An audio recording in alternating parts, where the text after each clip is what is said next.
Bonjour à tous et à toutes, ici Adam Langevin et bienvenue à Zone 5.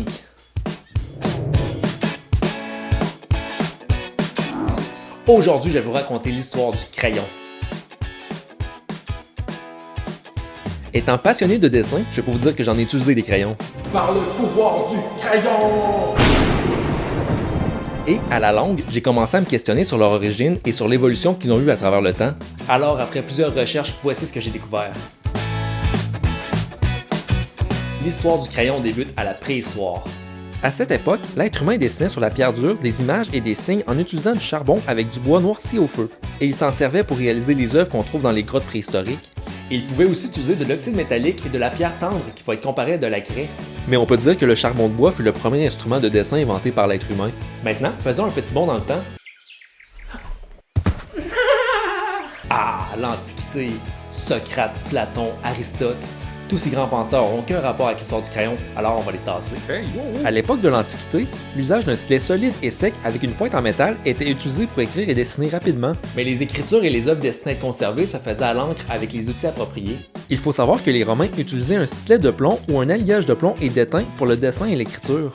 De là l'expression « crayon de plomb ».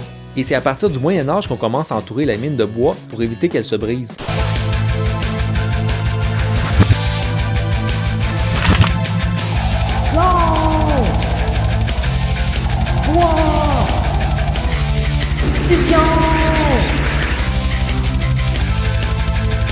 Ensuite, au 17e siècle en Angleterre, un important gisement d'un minerai noirâtre est découvert. À l'époque, on croyait que c'était une substance semblable au plomb, d'où le nom qu'on y a donné, le plombagine. Mais il s'agissait en fait de graphite.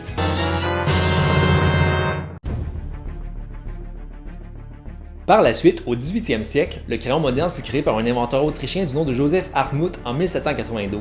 Car l'Allemagne disposait d'un gisement de graphite de qualité très inférieure.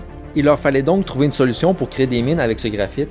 En le mélangeant avec de l'argile et de l'eau, il créa l'ancêtre des mines que nous avons aujourd'hui. On attribue souvent l'invention du crayon moderne à Nicolas Jacques-Conté, qui dut user d'ingéniosité pour trouver une solution au problème de pénurie de plombagine. Car, à cette époque, la France révolutionnaire est en guerre contre l'Autriche, l'Angleterre et la Prusse, qui constituaient la monarchie de l'Europe. En 1794, ces pays font une attaque concertée contre la France, tout en faisant un blocus économique pour appauvrir ses ressources. Donc, la France est en pénurie de matières premières indispensables comme la plombagine, ce qui empêche les Français d'écrire des plans de stratégie de guerre car les plumes et les encriers sont difficilement praticables sur les champs de bataille.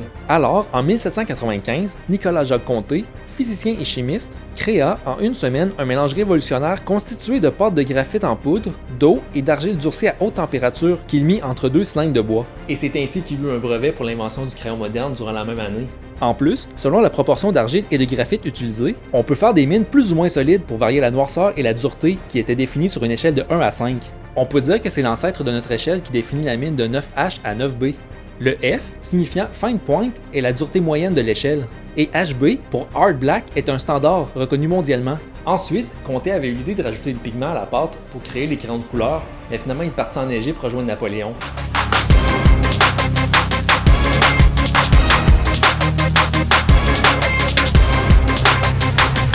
Même si Conté avait déjà envisagé la recette, il faut attendre le début du 20e siècle pour voir l'apparition des crayons de couleur. Avant l'invention de Conté, les crayons étaient des tubes métalliques fendus et munis d'une bague coulissante pour maintenir les mines. Ceci permettait d'utiliser deux mines différentes à la fois aux deux extrémités.